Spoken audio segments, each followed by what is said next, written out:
Good afternoon, everyone, and thanks for tuning in to Kallipolis Radio. Today, I'll be reading more of Schopenhauer's collected aphorisms. This one's titled, On Ethics. Thanks for listening. Also, before we begin, I'd just like to say I got sick about 2 or 3 weeks ago. My voice is not exactly where I would like it to be. It doesn't sound as good as I normally want it to. So some of my other projects are going to be delayed for a little bit. I'm better now, but for some reason my voice is just not back to normal. So I figured people probably won't mind too much if I just read a few little essays and aphorisms here and there. So my apologies if it sounds terrible. It's not that much of a difference, but I notice it. So should be back to normal soon. Anyway, thanks guys. That the world has no ethical significance, but only a physical one, is the greatest and most pernicious of errors, the fundamental error, the intrinsically perverse view, and is probably, at bottom, also that which faith has personified as the Antichrist. Nevertheless, and despite all the religions, which all assert the opposite and seek to demonstrate it in its mythical form, this fundamental error never quite dies out on earth, but raises its head again and again, until general indignation, again and again, compels it to hide it. As a consequence of their profounder ethical and metaphysical insight, the Buddhists start not with cardinal virtues, but with cardinal vices, as the antitheses or negations of which the cardinal virtues first appear.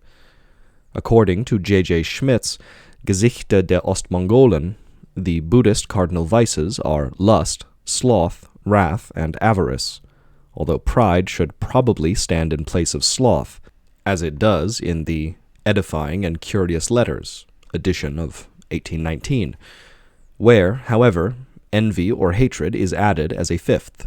The Sufis, too, lay down the same cardinal vices, arranged very strikingly in couples, so that lust is paired with avarice and wrath with pride. We find lust, wrath, and avarice already laid down as cardinal vices in the Bhagavad Gita, which is evidence of the extreme antiquity of the doctrine. These 3 cardinal vices likewise appear in the Prabodha Chandrodaya, an allegorical philosophical drama very important for the Vedanta, where they are the 3 commanders in the service of King Passion in his war against King Reason. It would follow that the cardinal virtues antithetical to these cardinal vices are chastity and generosity, together with gentleness and humility. If you now compare with these profound basic concepts of Oriental ethics, the celebrated and 1,000 times reiterated Platonic cardinal virtues, justice, bravery, moderation, and wisdom, you will find that the latter do not derive from any clear or guiding base concept, and are therefore superficial, and in part even, obviously false. Virtues are qualities of will. Wisdom belongs first and foremost to the intellect. Sophrosyne, which Cicero translates as temperantia, and which is in German Mäßigkeit, and in English moderation, is a very vague and ambiguous expression, under which many different things can be subsumed, such as prudence, sobriety, keeping one's head. Bravery is not a virtue at all, though it is sometimes a servant or instrument of virtue. It is just as ready to serve the unworthiest ends. Actually, it is a temperamental quality. Even so early a writer as Goulinx rejects the Platonic cardinal virtues in his Ethics and substitutes diligence, obedience, justice, and humility, an obviously bad selection. The Chinese name 5 cardinal virtues: pity, justice, politeness, wisdom, and honesty. The Journal Asiatic, Volume 9. Christianity has not cardinal, but theological virtues: faith, hope, and charity. What distinguishes a moral virtue from a moral vice is whether the basic feeling towards others behind it is one of envy or one of pity. For every man bears these 2 diametrically opposed qualities within him, inasmuch as they arise from the comparison between his own condition and that of others, which he cannot help making. One or other of these qualities will become his basic disposition, and determine the nature of his actions according to the effect this comparison has on his individual character. Envy reinforces the wall between thou and I. Pity makes it thin and transparent. Indeed, it sometimes tears down the wall altogether, whereupon the distinction between I and not I disappears. That bravery which was spoken of above, or more precisely courage, which is what lies behind it, for bravery is only courage in war, deserves to be looked at more closely. The ancients included courage among the virtues and cowardice among the vices.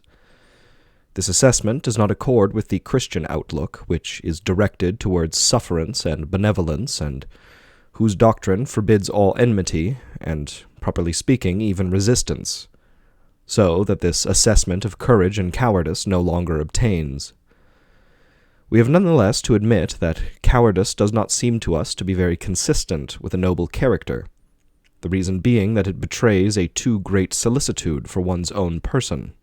Courage, however, implies that one is willing to face a present evil so as to prevent a greater evil in the future, while cowardice does the reverse. Now, the nature of endurance is similar to that ascribed to courage, for endurance consists precisely in the clear consciousness that there exist greater evils than those present at the moment, but that in seeking to escape or prevent the latter, one might call down the former. Courage would consequently be a kind of endurance, and since it is endurance which gives us the capacity for self-denial and self-overcoming of any kind, courage too is, through it, at any rate, related to virtue. Yet the question can perhaps be considered from an even higher point of view. It might be possible to trace all fear of death back to a deficiency in that natural metaphysic by virtue of which man bears within him the certainty that he exists just as much in everyone else, indeed in everything else, as he does in his own person, whose death cannot, therefore, be of very much concern to him. Possession of this certainty would, on the other hand, be the origin of heroic courage, which would consequently have the same origin as the virtues of justice and philanthropy. This is, to be sure, to look at the matter from a very exalted standpoint. On the other hand, it is not otherwise easy to explain why cowardice should be considered contemptible, personal courage noble and sublime, since, from any lower standpoint, there seems to be no reason why a finite individual, which is to itself all in all, is indeed itself the fundamental condition for the existence of the rest of the world, should not place the preservation of this self before all else. A wholly immanent, that is to say, purely empirical explanation, based on the utility of courage, would be inadequate. Every good human quality is related to a bad one into which it threatens to pass over, and every bad quality is similarly related to a good one.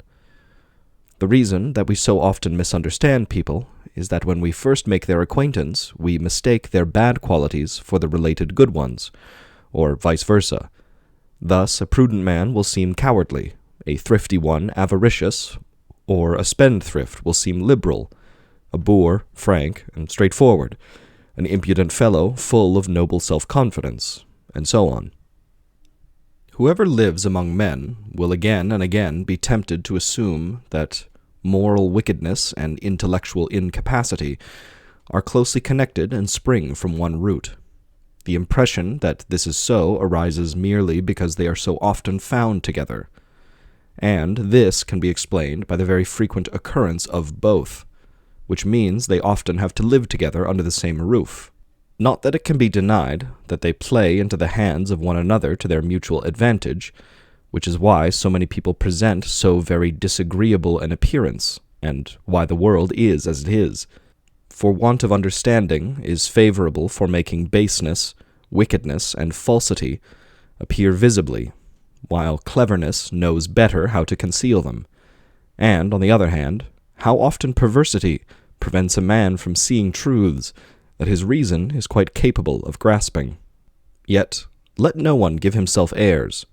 Just as everyone, even the greatest genius, is decidedly stupid and ignorant in some sphere or other of knowledge, and thereby proclaims his kinship with the essentially perverse and absurd human race, so everyone bears within him something altogether morally bad, and even the finest, indeed noblest characters will sometimes surprise us by revealing distinct traits of baseness, as though he was thereby seeking to own his kinship with the human race, in which every degree of vileness is to be discovered.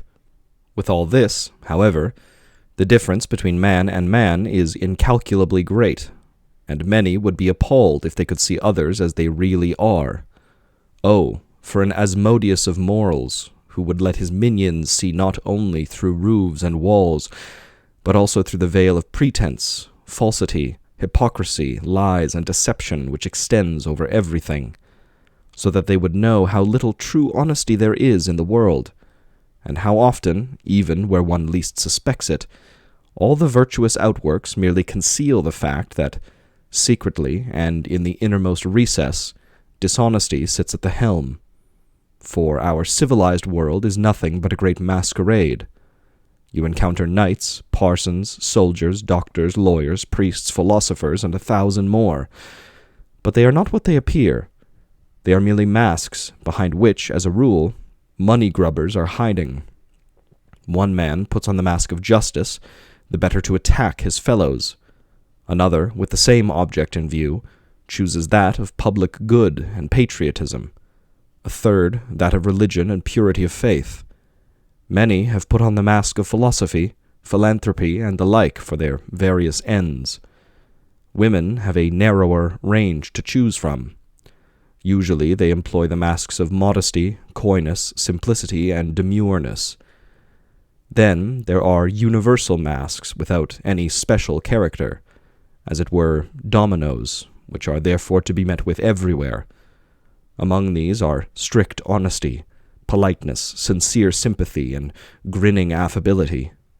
Usually, as I say, there is nothing but industrialists, businessmen, and speculators concealed behind all these masks. In this respect, the only honest class is that of the tradesmen, since they alone give themselves out for what they are. They go about without any mask on, and thus they stand low in the social order. But there are more serious considerations involved and worse things to report. Man is, at bottom, a dreadful wild animal. We know this wild animal only in the tamed state called civilization, and we are therefore shocked by occasional outbreaks of its true nature. But if and when the bolts and bars of the legal order once fall apart, and anarchy supervenes, it reveals itself for what it is. For enlightenment on this matter, though you have no need to wait until that happens, there exist hundreds of reports, recent and less recent, which will suffice to convince you that man is in no way inferior to the tiger or the hyena in pitilessness and cruelty. A weighty contemporary example is provided by the reply received by the British Anti-Slavery Society from the American Anti-Slavery Society in answer to its inquiries about the treatment of slaves in the slave-owning states of the North American Union. The reply is titled, Slavery and the Internal Slave Trade in the United States of North America. This book constitutes one of the heaviest of all indictments against mankind. No one can read it without horror, and few will not be reduced to tears. For whatever the reader of it may have heard or imagined or dreamed of the unhappy condition of the slaves, indeed of human harshness and cruelty in general, will fade into insignificance when he reads how these devils in human form, these bigoted, church-going, Sabbath-keeping scoundrels, especially the Anglican parsons among them, treat their innocent black brothers, whom force and injustice have delivered into their devilish clutches. This book, which consists of dry but authentic and documented reports, rouses one's human feelings to such a degree of indignation that one could preach a crusade for the subjugation and punishment of the slave-owning states of North America.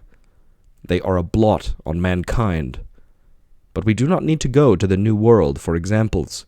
In the year 1848, it came to light that in England a husband or wife, or both in collusion, had not once, but 100 times poisoned their children one after the other, or tortured them to death with hunger and neglect, merely for the insurance money from burial clubs.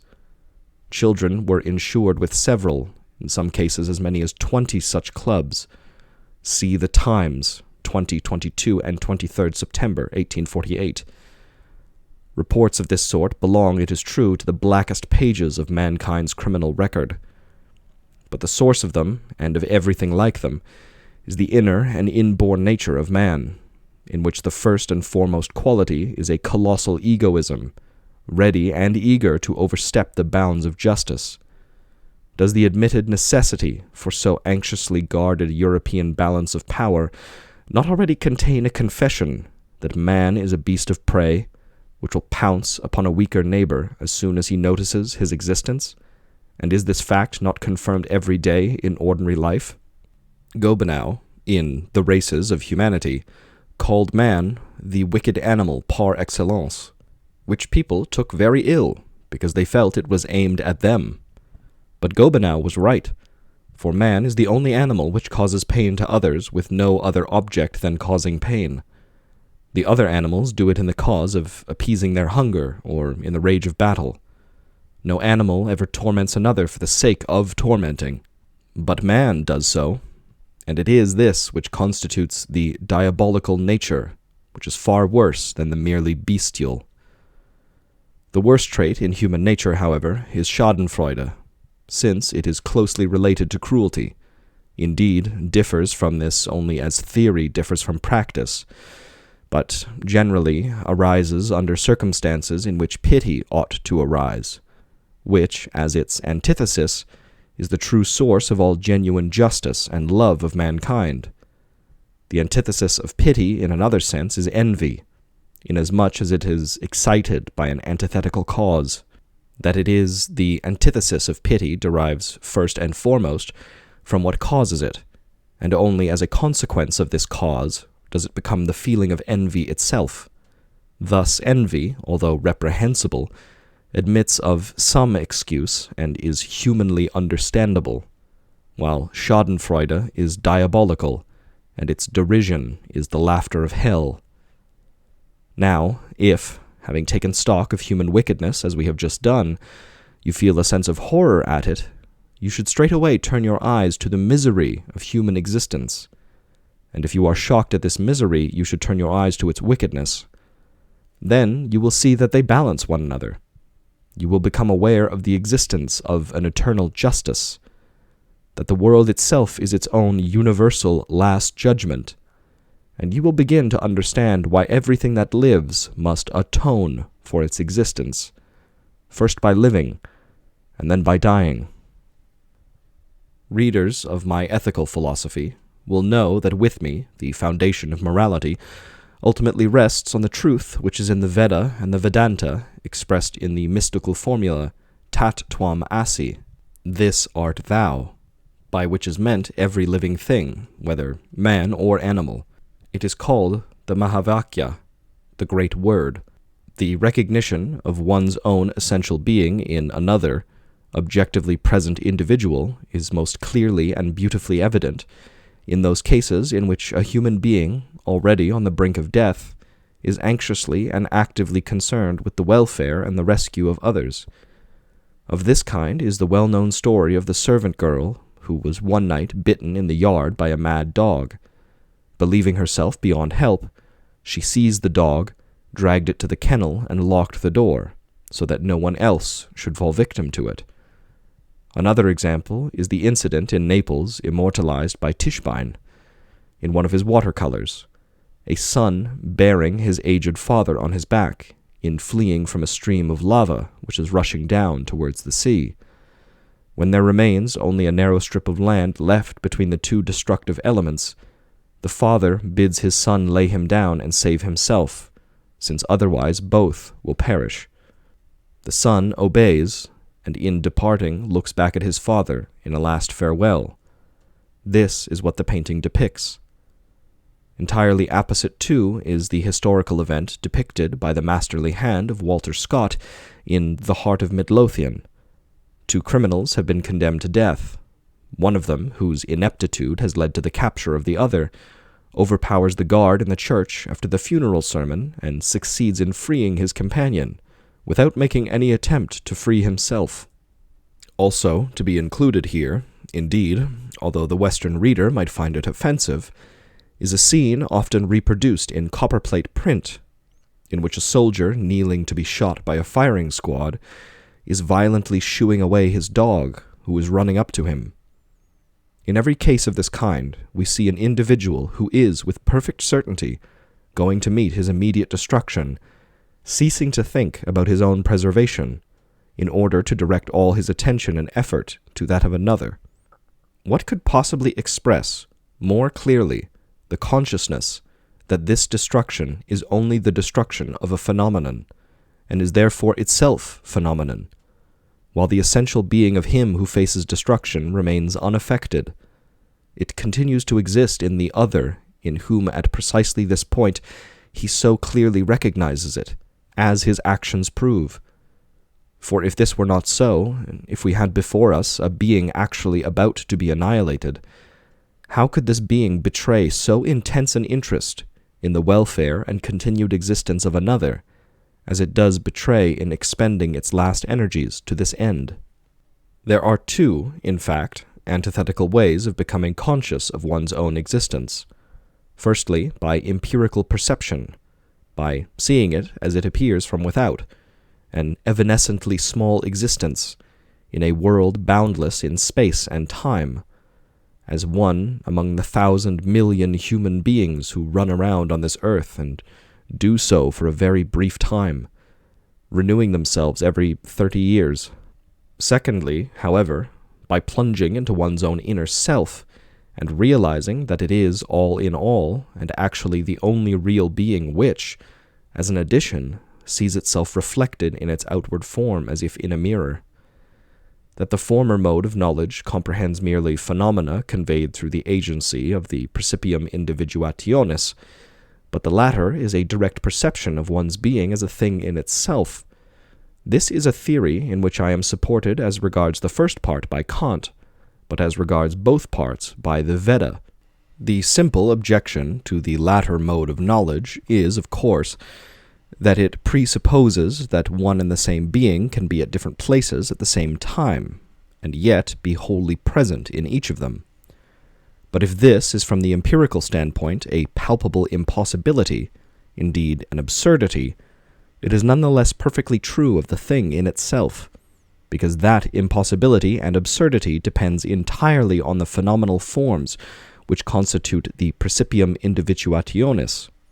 For the thing in itself, the will to live, is present, whole and undivided in every single being, even the most insignificant, as completely as in all that have ever been, or will ever be, taken together. And in truth, if every other being were to perish, the entire being in itself of the world would still exist, unharmed and undiminished, in this single one remaining, and would laugh at the destruction of all the rest as an illusion. This is, to be sure, a conclusion per impossibile, to which one is quite entitled to oppose this other, that if any being whatever, even the most insignificant, were to be utterly annihilated, the whole world would perish in and with it. It is in precisely this sense that the mystic Angelus Silesius says, Ich weiß, dass ohne mich Gott nicht ein Nu kann leben. Werd ich so nicht, muss wohl noch den Geist aufgeben. After my prize essay on moral freedom, no thinking person can remain in any doubt that moral freedom is never to be sought in nature, but only outside of nature. It is metaphysical. In the physical world, it is impossible. Our individual actions are, consequently, in no way free. On the other hand, the individual character of each of us must be regarded as a free act. It is as it is, because it wants, once and for all, to be as it is. For will itself and in itself, even when it appears as an individual and thus constitutes the individual's original and fundamental volition, is independent of all knowledge, because it precedes all knowledge. What it receives from knowledge is merely the motivations by which its nature evolves in successive stages and makes itself distinguishable or visible. But will itself, since it lies outside of time, is unchangeable for as long as it exists at all, so that every individual, as he once and for all is, and under the circumstances obtaining at any particular moment, which for their part are governed by strict necessity, can absolutely never do anything other than precisely what he does at that particular moment. Consequently, the entire empirical course of a man's life is, in great things and in small, as necessarily predetermined as clockwork. The fundamental reason this is so is that the mode in which the metaphysical free act referred to enters the knowing consciousness is that of perception, the form of which is space and time. Through the agency of space and time, the unity and indivisibility of this act from then on appears drawn out into a series of states and occurrences, which take place in accordance with the principle of sufficient reason in its four forms, this being precisely what is meant by necessity. The outcome, however, is a moral one, namely this, that by what we do we know what we are, just as by what we suffer we know what we deserve. The question has been raised what two men who have grown up entirely alone in the desert would do when they met one another for the first time. Hobbes, Pufendorf, and Rousseau have given quite different answers to this question. Pufendorf believed that they would approach one another affectionately, Hobbes that they would be hostile, Rousseau that they would pass one another by in silence. All three are both right and wrong. The immeasurable difference between the inborn moral disposition of one individual and another would, in precisely this situation, reveal itself in so clear a light that such a meeting would be, as it were, a standard of measurement of this disposition. In some men, the sight of other men at once arouses a hostile feeling, in that their inmost being declares, "Not me." There are others in whom it at once arouses a friendly interest. Their inmost being says, "Me once more." Countless gradations lie between these two extremes, but that we differ so fundamentally on this cardinal point is a great problem, indeed, a mystery. It is a wonderful thing how the individuality of every man, i.e., a certain particular character with a certain particular intellect, minutely determines his every thought and action, and, like a penetrative dye, permeates even the most insignificant part of them, so that the entire life course, i.e., the inner and outer history, of each one differs fundamentally from that of all the others. As a botanist can recognize the whole plant from one leaf, as Cuvier can construct the whole animal from one bone, so an accurate knowledge of a man's character can be arrived at from a single characteristic action, and that is true even when this action involves some trifle. Indeed, this is often better for the purpose, for with important things people are on their guard, while with trifles they follow their own nature without much reflection. The true basis and propaedeutic for all knowledge of human nature is the persuasion that a man's actions are, essentially and not as a whole, not directed by his reason and its designs, so that no one becomes this or that because he wants to, though he want to never so much, but that his conduct proceeds from his inborn and inalterable character, is more narrowly and in particulars determined by motivation, and is thus necessarily the product of these two factors. If you grasp this, you will also see that we can never really make more than a supposition about what we will do in any future situation, although we often think that we have made a decision about it. If, for example, a man undertakes to do this or that, should certain circumstances arise in the future, and gives this undertaking with the firmest intention of carrying it out, even with the liveliest desire to carry it out, this does not by any means ensure that he will carry it out, unless he is so constituted that his given promise itself, and as such becomes a constantly sufficient motivation, so that with regard to his honor it operates on him like an external compulsion.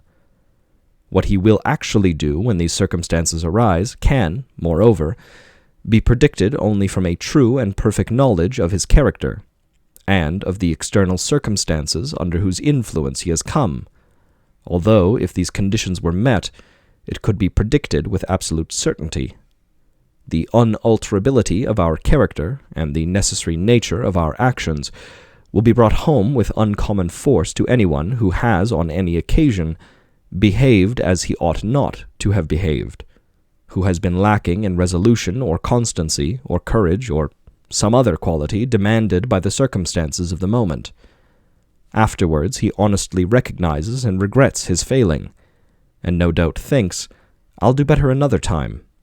Another time comes, the circumstances are repeated, and he does as he did before, to his great astonishment.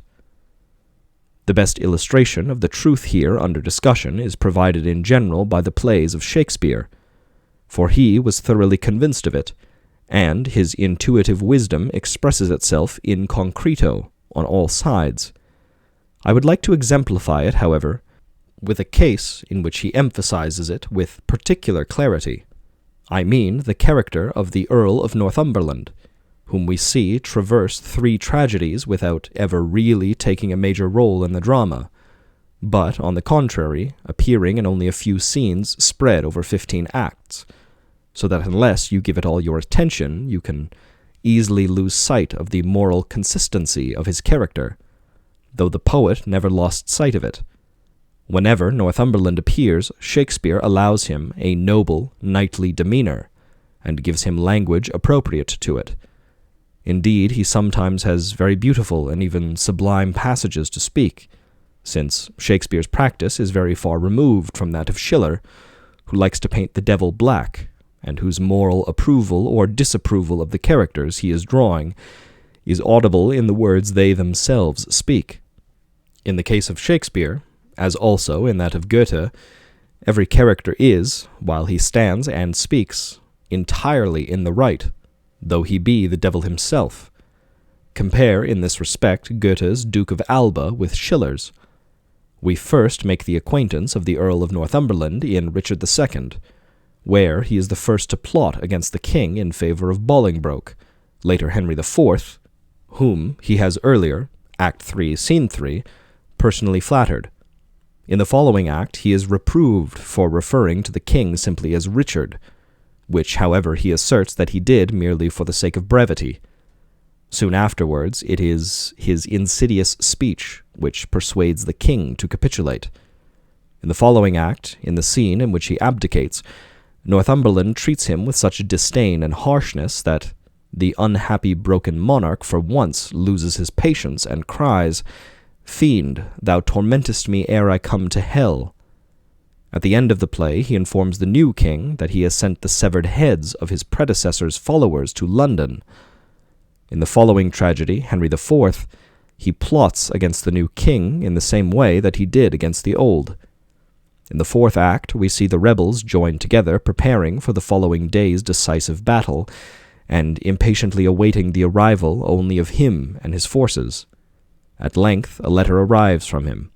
He himself is sick, but he cannot entrust his forces to another. Nonetheless, they should courageously proceed with the business and go bravely to battle. This they do, but, decidedly weakened by his absence, they are totally defeated. Most of their leaders are captured, and Northumberland's own son, the valiant Hotspur, falls at the hands of the crown prince. We see him again in the following play, the 2nd part of Henry IV, where he is wild with rage at the death of his son, and breathing the most fearful vengeance, in pursuit of which he incites renewed rebellion. Its leaders again assemble, as they are preparing, in the 4th act, to give the decisive battle, and are waiting only for him to join them. A letter arrives. He has been unable to collect together a sufficient force, so he intends for the present to seek safety in Scotland. Nonetheless, he sincerely wishes them every success in their valiant undertaking. whereupon they surrender to the king under a pact which the king fails to honor, and thus perish. The fate of the ancients is nothing other than the conscious certainty that all events are bound firmly together by the chain of causality, and thus occur with strict necessity, so that the future is already totally fixed and precisely determined, and can no more be altered than the past can.